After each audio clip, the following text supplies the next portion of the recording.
Welcome to the Florida Department of Economic Opportunities Rebuild Florida Infrastructure Repair Program Overview webinar. My name is Alyssa Hernandez, and I'm on the Office of Disaster Recovery team here at the Florida Department of Economic Opportunity.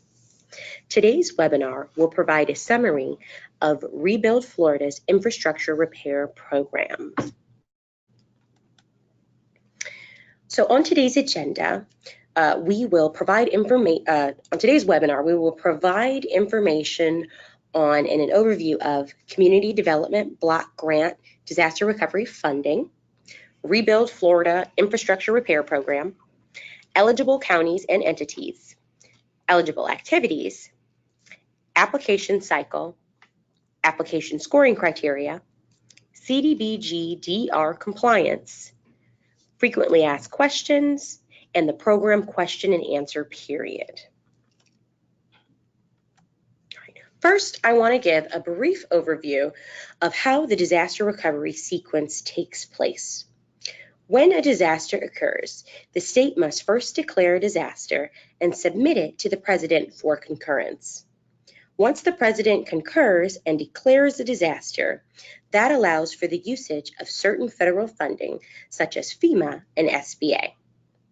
Those funding streams are available immediately after an event and for response and recovery activities. Then, as that immediate response is taking place, Congress may consider additional supplemental funding, which is signed into law by the President. Once funds are appropriated by Congress, the U.S. Department of Housing and Urban Development, or HUD, will publish guidelines in what is called the Federal Register. After the Federal Register is issued, the process for accessing CDBG-DR assistance can formally begin. CDBG-DR assistance is designed to be the federal disaster recovery funding of last resort. HUD uses the best available data to identify and calculate unmet needs for disaster relief, long-term recovery, restoration of infrastructure and housing, and economic revitalization. HUD has awarded the state of Florida disaster recovery funds to assist in recovery from Hurricane Irma. Of this funding, more than $85 million has been designated to launch DEO's infrastructure repair program for infrastructure restoration and improvement projects in communities impacted by Hurricane Irma. DEO included the initial description of the infrastructure repair program in the State Action Plan for Disaster Recovery, published in June of 2018, and has now made the program guidebook and request for applications available to the public on the program website. In this webinar, we will be diving deeper into the specifics of the program and its application process. Next, we'll talk about program eligibility. Units of general local government include counties, municipalities, water districts, and water authorities located in IRMA-eligible areas. And these local governments may apply for funding for projects and/or programs that address the unmet needs tied to Hurricane Irma. An applicant may only submit one project for their unit of local government, and proposals for funding may only serve eligible counties and zip codes. Next, we'll talk about eligible activities. To be eligible for consideration of funding, local governments must propose programs or projects that align with CDBG-DR and DEO requirements and priorities as outlined in the Action Plan and the Federal Register. Projects include, but are not limited to, projects that demonstrate direct damage tieback to Hurricane Irma. Projects that primarily serve LMI, or low moderate income populations. Projects for infrastructure that support LMI housing, and projects must not have any duplication of benefits. Applicants must provide a detailed description of damage caused by Hurricane Irma. Additionally, applicants should include plans to mitigate against future damage and show how the proposed projects will make the community more resilient in the future. It should be noted that projects requesting funds for damage caused by deferred maintenance will not be considered in this application cycle. Once requirements are met, eligible activities include restoration. That's infrastructure damaged by Hurricane Irma, water and sewer facilities that have been identified as areas of critical improvement, creation, public facilities such as emergency community shelters, demolition, rehabilitation of publicly or privately owned commercial or industrial buildings, and economic revitalization. And this includes any CDBG-DR eligible activities that demonstrate a benefit to the local economy. Next, we'll talk about the actual application cycle. The application submission cycle will officially open on July 29th, 2019, and will be open for a period of 30 days. The applicant information form, proposal information form, program guidebook, and other program documents will be available on the program website, which we will have linked to this presentation.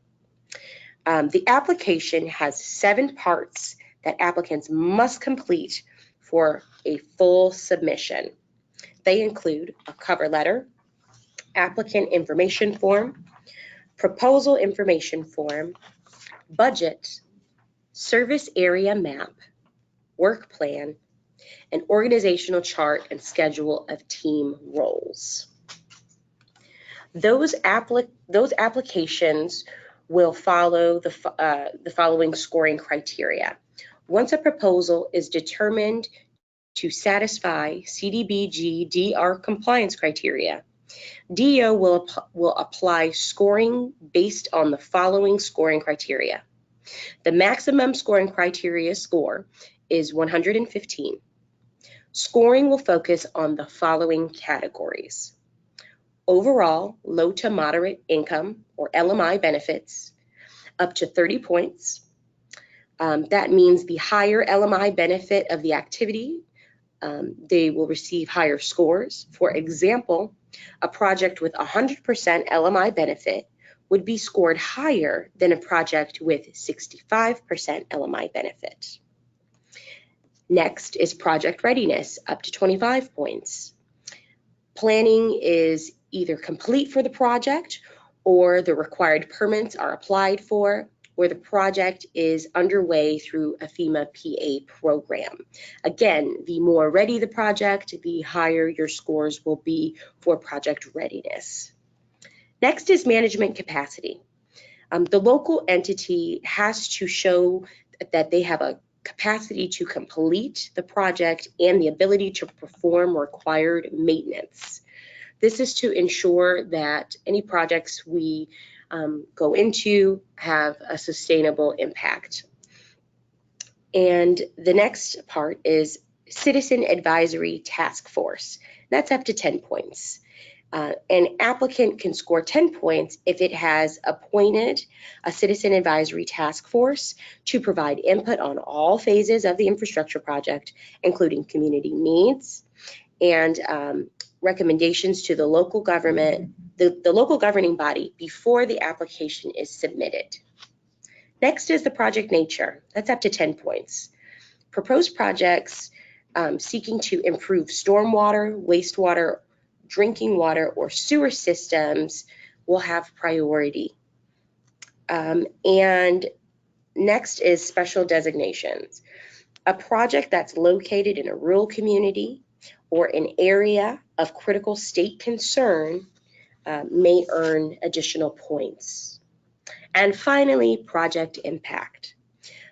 This gets to the impact of the project on the community and it should be significant.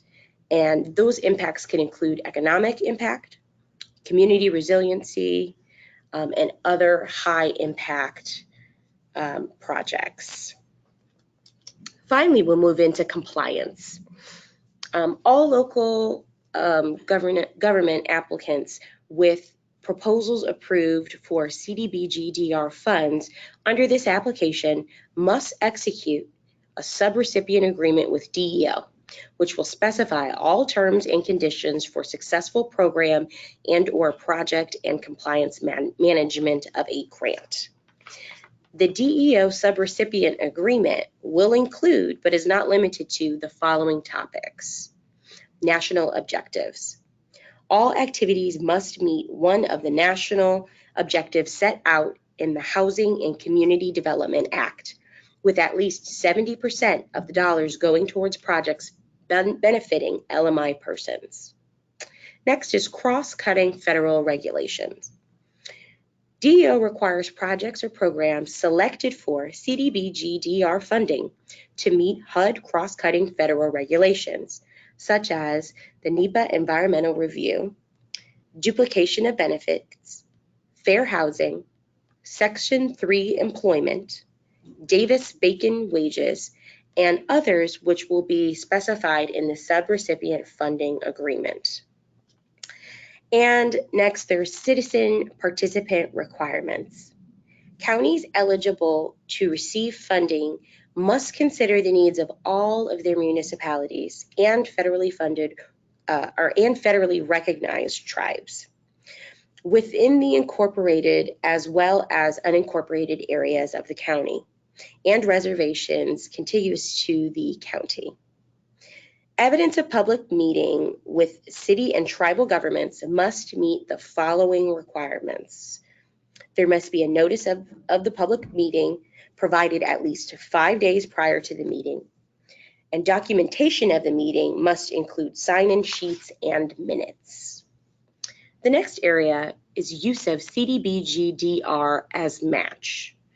Funds may be used to meet a matching, share, or contribution requirement for any other federal program when used to carry out eligible CDBG-DR activity.